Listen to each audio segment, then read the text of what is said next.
Арбаңыздар, ағайын туғандар. Сіздер менен экрандан көрүшкөнүбүзгө абдан кубанычтабыз. Демек сіздер ыймандуу, адептүү, маданияттуу өлкөнү курууга салым кошуп атасыздар деп терең ишенебиз. Быйылкы ыйман адеп маданият жылына арналган Нарыктуу коом багыттамасынын алкагындагы Энелер мектебинин турмуш сабактары сиздердин назарыңыздарда. Бүгүнкү сабагыбыздын катышуучулары Хусейин Карасаев атындагы Бишкек гуманитардык университетинин студенттери жана номер 68 мектеп гимназиясынын окуучулары болмокчу.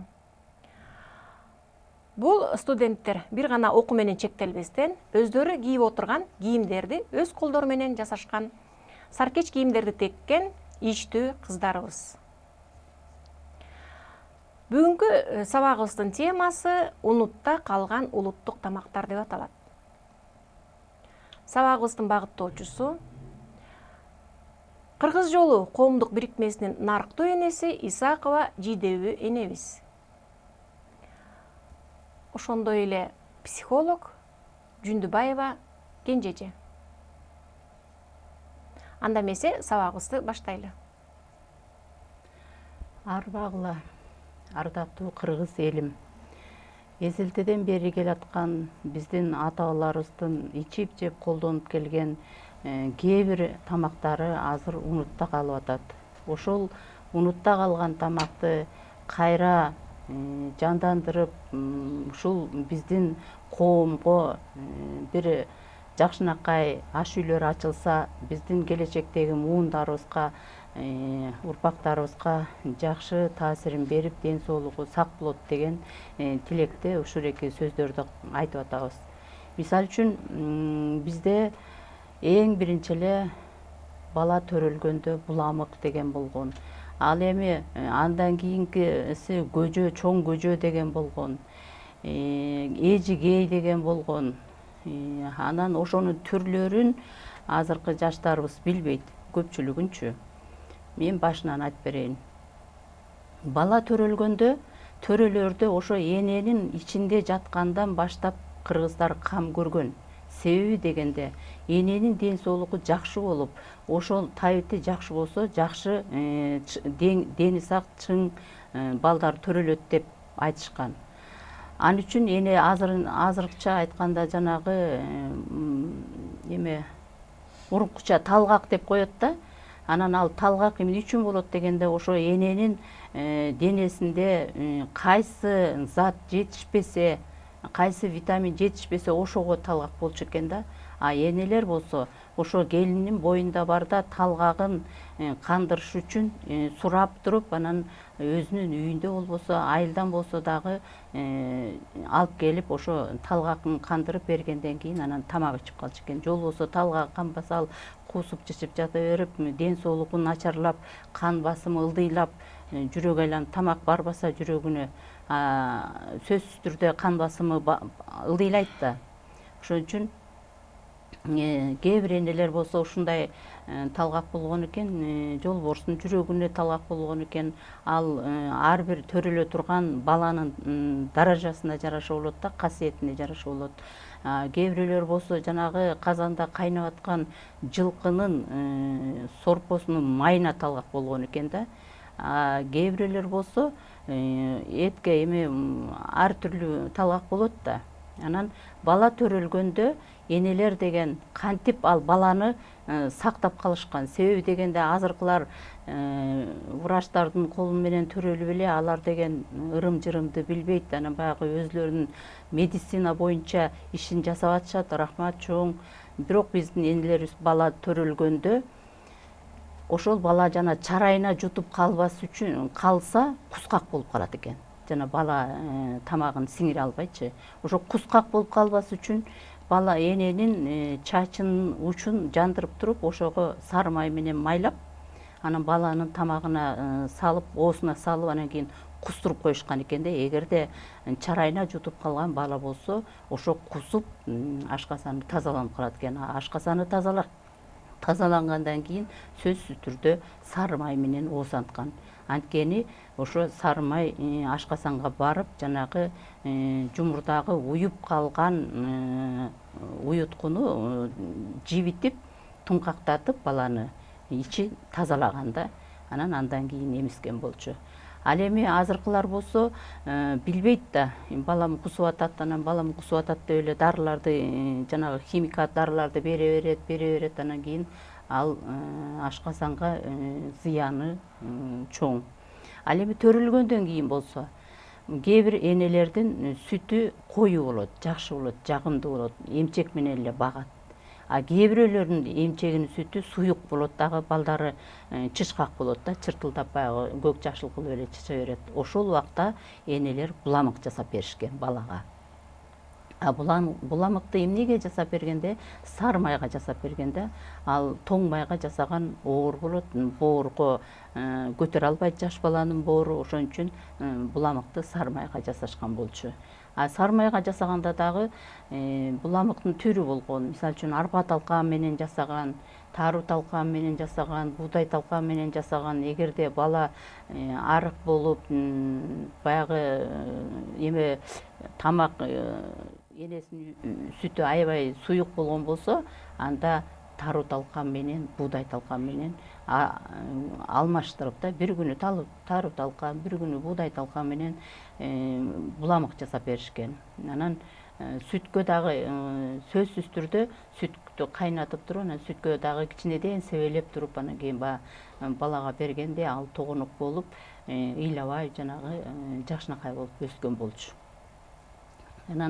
Андан кийин бала чоңойгондон баштап эмне кылган дегенде, аларга деген жанагы эт, дароо эле эт бербейт да. Этти баягы кичине май сордурткан, куйрук майдан. Бирок негизинен көжө деп коет да, ал көжөнүн дагы түрү бар. Ошол эле буудай, ошол эле таруу, ошол эле арпа, ошолордун баарысын тең энелерибиз бадырак кылып, кууруп алып, баштыкка бөлүп алып, анан жаргылчакка тартып дегендей талкан кылып алып туруп, анан ошону сээп, тиги айран болобу, сүт болобу, ошого сээп анан беришкен. Бул ден соолукка аябай чоң пайдасы тийген, тогонок болгон. Суусундугуна суусундук беришкен, айран берген, сүт берген, кымыз берген. Биздин энелерибиз ушундай камкор болгон. Андан кийин дагы жана көжө деп атпайбы, бул көжө чоң көжө деп аталат да. Негизинен ушу март айындагы жанагы жыл жаңырган мезгил, күн менен түн теңелген мезгил деп ошондо чоң көжө жасашыптыр айылы менен. Анда эмне кылышкан?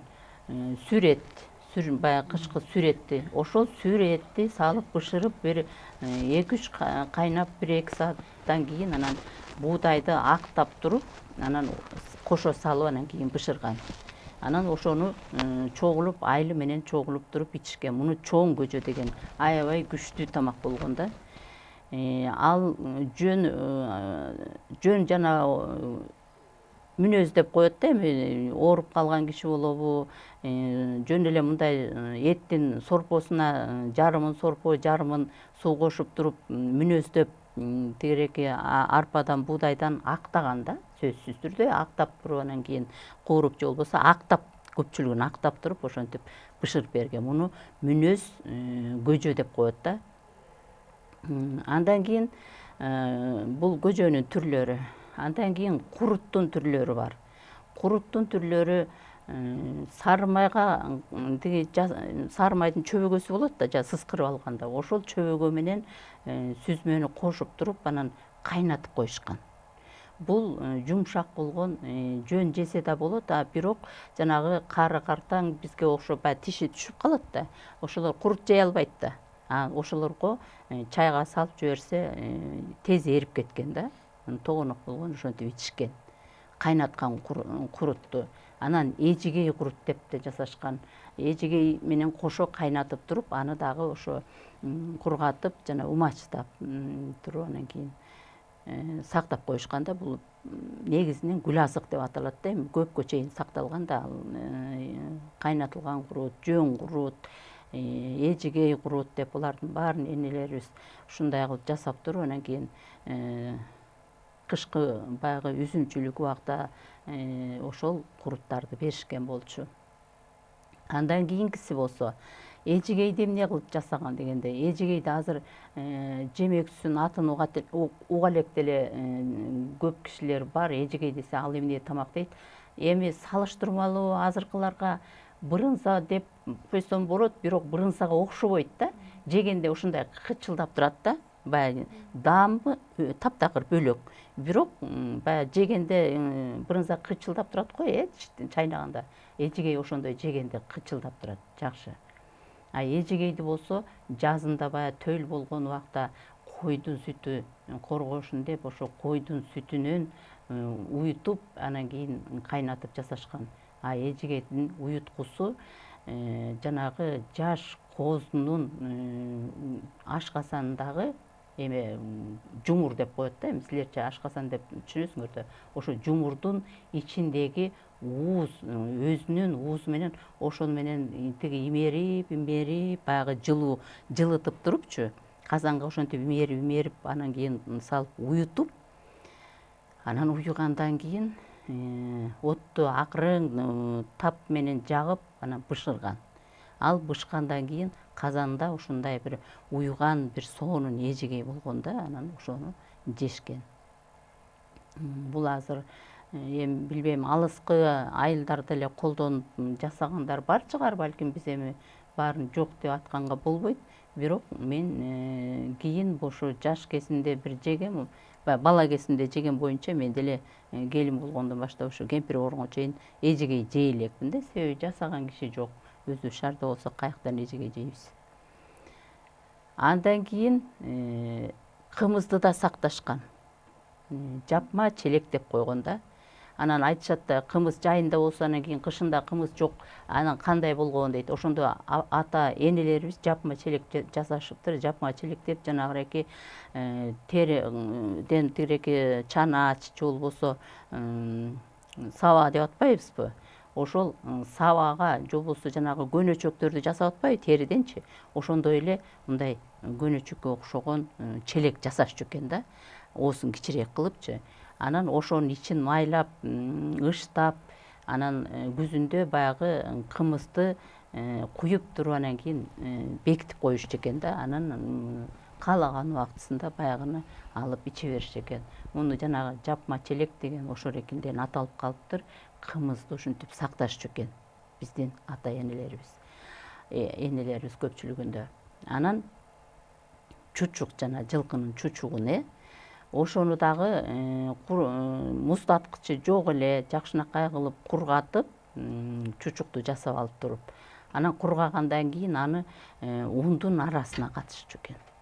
Ундун арасына катканда баягы аба кирбей, жанагы муздаткыч сыяктуу болуп, өзү аябай жакшы сакталчу экен. Анда какшып да кетчү эмес экен, көгөрүп да кетчү эмес экен. Эми алар табын билген да, убактысын билген да, кайсы убакка чейин кургаш керек, анан кантип сакташ керек.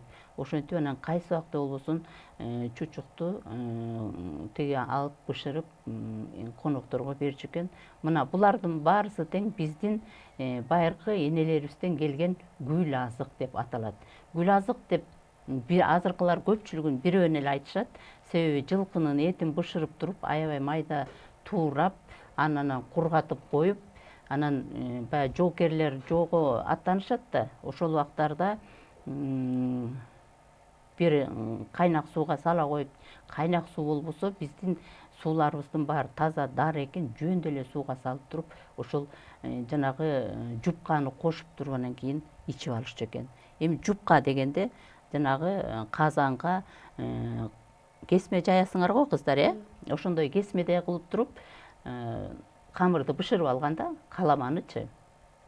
Анан бышырып алып туруп, мынтип кол менен майдалап туруп, анан кийин баягы баштыкка салып катып койгон, даяр болгон да аларчы. Анан ошону дагы үйдө болгон убакта, көчүп конгон убактарда тамак аш жасалчакты сүттү бышыра коюп, сүткө салып бир борко этирип туруп эле, анан кийин үстүнө сары май кошуп туруп, анан кийин ичишкен. Муну сүт жупка деп атаганда, а жанагы жоого аттангандар жанагындай эле сууга салып ичишкен. Ошол эт, жанагы жылкынын этинчи, анан кийин сүт жупканы кошуп туруп, анан кийин ичкен. Бул мына гүл азык деп ошону айтат кыргыздарчы. Кыргыздар бизде энелерибиз ар бир тамактын өзүн убактысынча да пайдаланганды билишкен. Анан гүл азык кылып да койгон. Гүл азык дегенибиз эле көпкө сакталып, ирибей, чирибей даамы менен турган тамакты гүл азык деп аталат да. Гүл азык деп бир эле тамакты айтканга болбойт. Сүт жупканы айтса болот, жанагынтип эттен жасаганды айтса болот, жанагынтип куруттан жасаганды айтса болот, жанагынтип жапма челек кылып кымызды тиги ичкенин айтса болот. Ошондой эле чучукту ушундай биздин энелерибиз ар бир тамактан гүл азык даярдап коюшкан экен. Мурунку Кыргыз элинде көрөңгү деген бар болчу экен. Ошонун маанисин чечмелеп айтып бериңизчи. Көрөңгү деп ошол мына кымыз жасап атат да, же болбосо ошонун түбүндө сөзсүз калыш керек. Аны азыр ачыткы деп атышат, же болбосо уютку деп атышат. Көрөңгү деген сөздү колдонулбай калганы көп болду да. Тиги көрөңгүсү аз калган кымыз тигиреки мисалы үчүн ичип алганда ой челегин чемкерип казанын каңтарып ичип алган турбай көрөңгүсү жок калыптыр деп коюшчу да. Себеби анын ачыткысы жана түбүндөгү кымыз жок калганда ачыбай калат деп ошону айтышчу. Көрөңгүсү жок калыптыр деп. Ар бир нерсенин көрөңгүсү болуш керек. Мисалы үчүн аялдар супарасын жайып алып, ун элегенде дагы ошонун түбүндө деген ун калыш керек да. Анан кийин камыр туруш калыш керек да. Ошол көрөңгү болот. Себеби дегенде анын унду калган унду ачыткы калыптырбы, ачыткың барбы деп сурабайт, же болбосо уюткуң барбы деп сурабайт. Ар бир нерсенин көрөңгүсү болот. Анан мындай сүйлөгөндө деле сөзүң бир чоркок болсо, же болбосо жетиксиз болсо, мунун көрөңгүсү жок экен деп коет да. Мунун дээринде көрөңгүсү жок экен деп коет. Көрөңгү деген сөздүн мааниси ушундай. Эне менде мындай суроо. Сиз жана буламык жөнүндө айтып кетпедиңизби? Азыркы жаш балдарга төрөлгөндө биздин тил менен айтканда каша беришет да. Анан эмнеге азыркы балдарга биз буламык бербейбиз? Ошонун себеби барбы? Эми себеби билбегендиктен. Мисалы үчүн азыр эненин ден соолугу начар болгон үчүн бала көпчүлүгү начар төрөлүп атпайбы? Курсактан түшкөндө эле тиги парок сердце болуп төрөлүптүр дейт. Биздин убагыбызда тиги 40тан ашып 50ге жакындаганда анан жүрөгү ооруйт экен, ушундай деген диагноз бар экен деп укчубуз.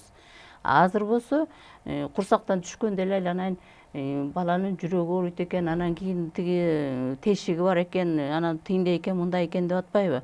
Анан ошолор деген көтөрө албайт да, жана күчтүү тамак болот да. Ошо күчтүү тамак болуп көтөрө албаган үчүн көпчүлүгүн жанагы каша берип атышат да. Эгерде баланын ден соолугу жакшы болсо, ошо буламык деле берсе болмок, жакшынакай кылып элечи. Жанагы куруу упчуну сордуруп коет, пустушка деп айтып атпайсыңарбы?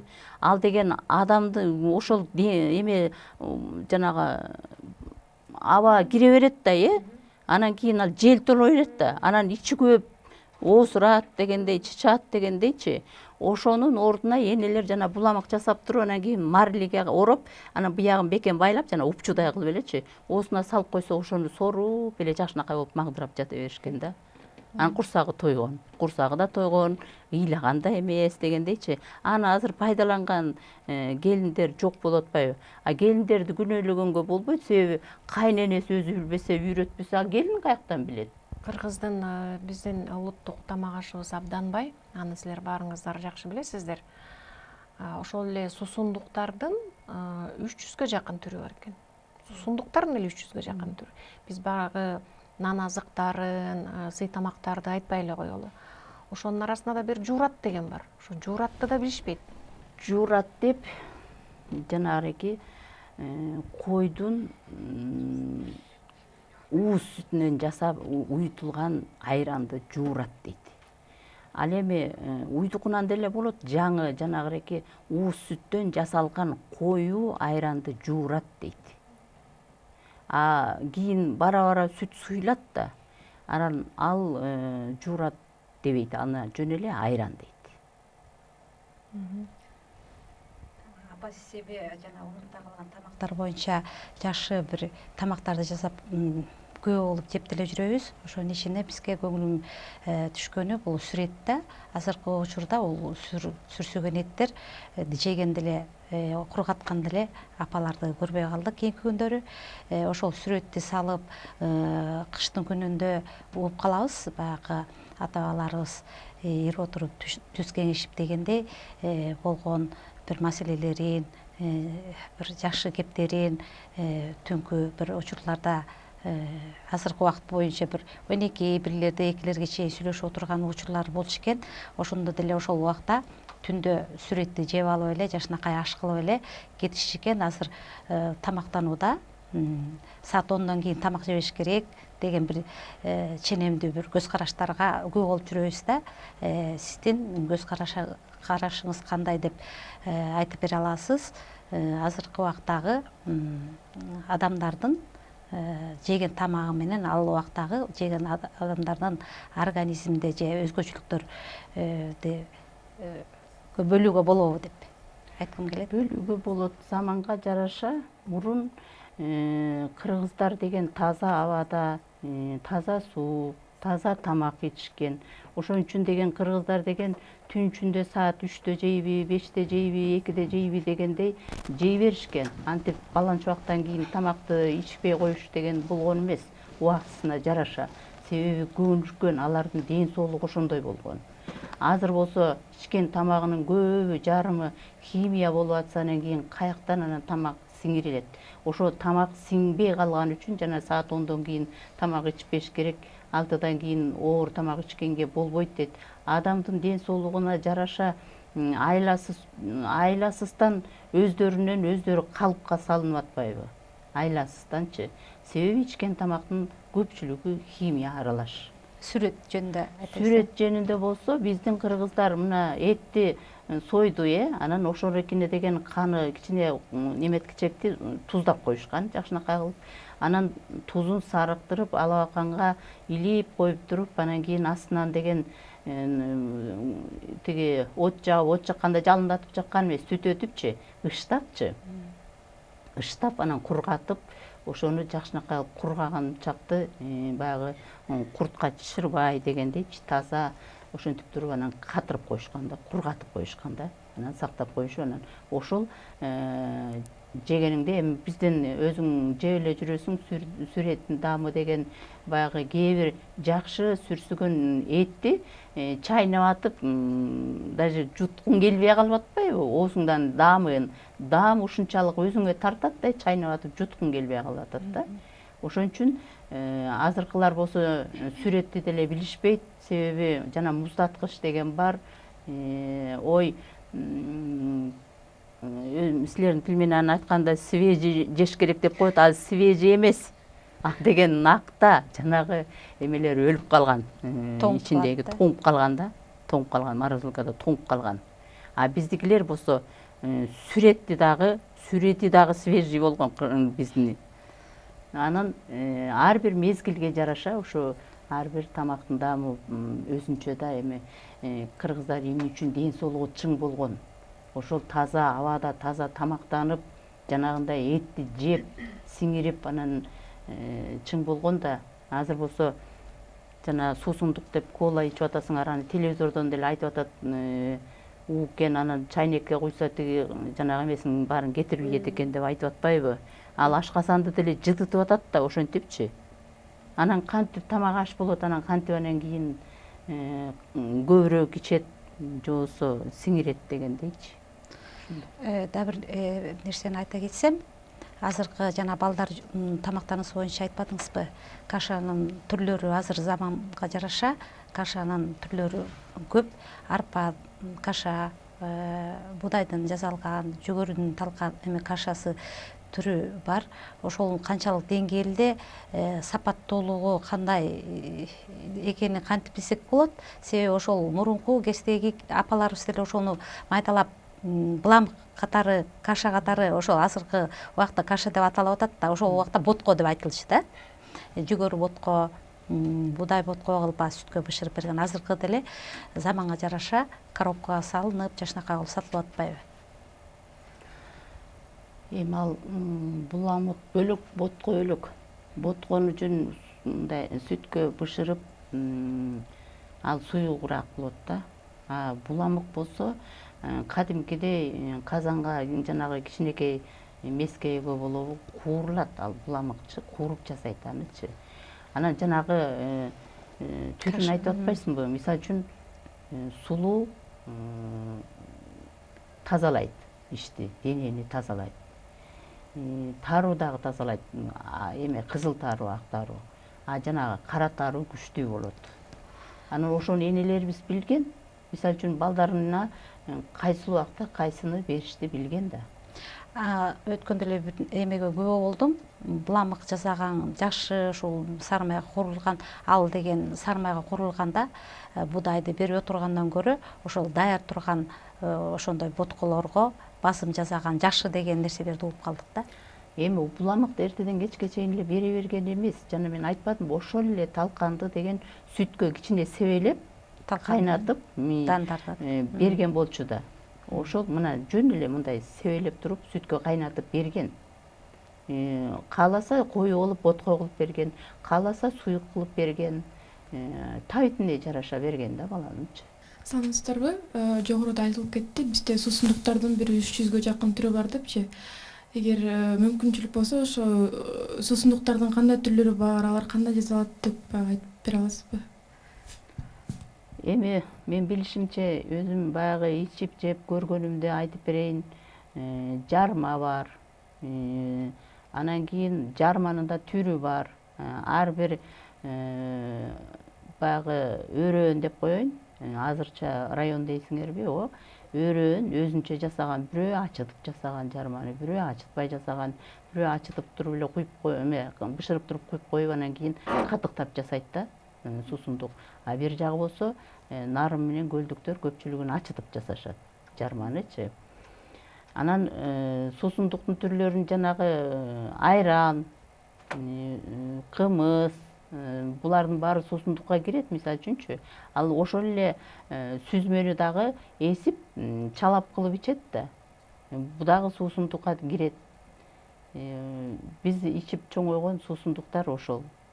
Анан мына азыркы убакта мисалы үчүн агар чыгып атат, актан чыгып атат. Азыр дагы көп суусундуктар, уруттук суусундуктар чыгып атат. Биздин азаматтарыбыз жакшы ушу дандан чыгарып атышат, тамырдан чыгарып атышат дегендей суусундуктар азыр жакшы. Жанагы мен айтат элем, кола-поланы ичкичекте ошол суусундуктарды алып ичсеңер ден соолугуңарга жакшы болуп, өзүңөрдүн баягы ич агардыңар тазаланат эле депчи.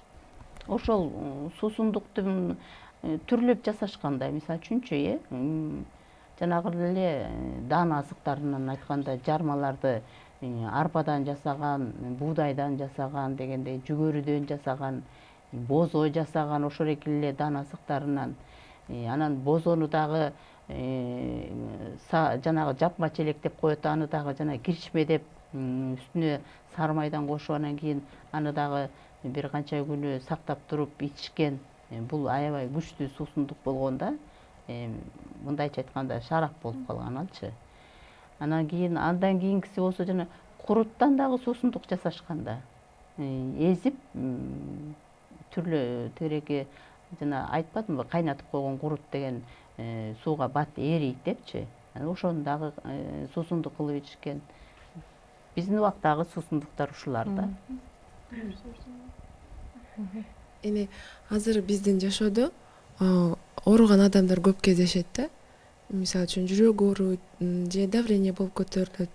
Илгери андай адамдар көп деле кездешчү эмес да. Бунун себеби эмне деп ойлойсуз? Ошо тамак аштанбы? Бул сөзсүз түрдө эле тамак аштан болот. Жанагы ичкенде тамак, кыргыздар деген 5 бармакты түнчүндө жеп жатып алган, анан кийин эчтеке болгон эмес, сиңирип кеткен деп атпайсызбы? Ошонун аркасында чай ичишкен. Курма чай депчи. Ал курма чайды жана ундан кууруп туруп, анан кийин унду куурганда аны сары майга куурган эмес, жана тоң майчы, малдын ак майы деп коет эмеспи? Ошол майга кууруп туруп курма чай жасашкан. Анан чайды болсо зверевой деп коет азыркыча айтканда силерде. чай чөп дейбиз бизчечи, көкөмерен деп коет, чабрец деп айтып атпайсыңарбы? Ошол чөптөрдү деген жыйнап алып, анан кургатып алышып, ошол экине чай катары кайнатып туруп, анан ошону кошумчалап ичкен. Ошол дары болгон. Ошол эки сиңирген, жанагы күчтүү тамактарды сиңирген. Ошол бул азыр курма чайды жасаган эч ким жок. Эми баягы шаарда жок, айылдарда бар, мен билишимче. Ошол эки тамакты сиңирген болчу да. Анан жанагындай таза тамак ичкен, негизинен эле кыргыздарчы. Өз колдору менен жасап таза тамак ичкен. Өткөндө бир телевизордон көргөзүп атат, айлана жана жумуртканы деле жасап коет турбайбы? Капуста жасаганды көргөзүп атат, химия кылып элечи, тиги сууга аралаштырып атып элечи. Анан аны көрүп отуруп анан кийин ойлойсуң да, анан ушул ашкасанга барса, анан ал денеге тараса, анан анын адамдын денеси кандай болот? Силерче айтканда мындай каучук болуп калат го, булпулдап элечи, Анан ошон үчүн деген жанагы оору көп, ден соолук начар, жаш дебей, кары дебейчи, сөзсүз түрдө ичкен тамактан болот ден соолукка. Жогоруда айтылып кетти, сиз айттыңыз курма чай жөнүндөчү. Менин угушумча илгери адамдар сууктап ооруп калганда, бизче азыркы айтканда грипп деп айтып коюшат го. Ошентип ооруганда курма чай беришкен деп уккан болушум керек, эгер адашпасам. Ошол жөнүндө айтып кетсеңиз, адамдар илгери ошентип сууктап ооруганда эмне кылып, кандай тамак ичишчи эле? Адам сууктап ооруган убакта сөзсүз түрдө курма чай берчи да, анан кийин жанагы көжөнү берчи. Көжөнү күчтүүлөп берчи. Эттин сорпосуна бышырыпчы, анан кийин курма чайды дагы таптап берчү. Алар дагы тамыр кармап туруп билген, ысыкпы, суукпу, ошол эки оорусуна жарашачы. Эгерде ысык болсо башкача берчү, суюк кылып, жанагы чөбүн көбүрөөк кылып дегендей. А эгерде чын эле сууктап кеткен болсо, анда күчтүүлөп берчү да. Ал убакта баягы эт ашты токтото туруп, анан кээде 3 күнү суу ич, 5 күнү суу ич деп тамырчылар аябай көп катуу ооруп калган убакта, жана азыркыча мурунку туберкулез деп атпайбы, кургак учук деп койчу да, ошол кургак учукту дагы 40 күнү суу ичирип туруп эле айыктырып алышкан, тамырын кармап турупчу. Ошо таптап тамырын кармап туруп, анан баягы 40 күнү суу ичкенден кийин адегенде ошол жанагы дарыдан жасалган чай беришкен, көжө берген, дароо эле тигиреки эт ашка аралашкан эмес. Ошентип ал кишинин ден соолугун өйдөлөтүп, баягы силерче айтканда жана иммунитетин көтөрүп алып туруп, анан ашка аралаштырган да. Жанагы жөн эле мындай бир ысылы суук деп коет эмеспи? Жөн эле бир суук тийип калып, тиңдип калыпчы. Анда ысылаган, анда сорпо берген, кадимкидей. Сорпо беришкен. Окуй сууктап калыптыр, анан ошон үчүн ооруп калыптыр деп сорпо берген. Тамырын кармап, ошо дартына жараша тамак берген да. Дайым эле баарын эле курма чай бере берген эмес, же болбосо көжө бере берген эмес. Ошо оорунун илгери бир эле эки эле эме болчу экен, тиги дарттын аныктамасы болчу экен, ысыктап калыптыр, анан сууктап калыптыр дегенчи. Анан ысыктаса сууктап, сууктаса ысыктап эле ошо тамак менен айыктырып алышкан да. Анан ырым-жырымдар болгон. Мисалы үчүн сескенип калыптыр деп учуктаган, сескенткен. Анан ошол ырым-жырымдар менен анан жанагындай тамак менен эле. Урматтуу биздин көрүүчүлөрүбүз, эгерде унутта калган улуттук тамактарды билгиңиз келсе, даамын таткыңыз келсе, Ысык көлдүн тегерегиндеги Чырпыкты айылына, жайкы Кыргыз айылы этно борборго келсеңиз, ошол жактан даамын билесиз. Унутта калган улуттук тамактарды ошол жерден көрөсүз. Көрүшкөнчө саламатта калыңыздар.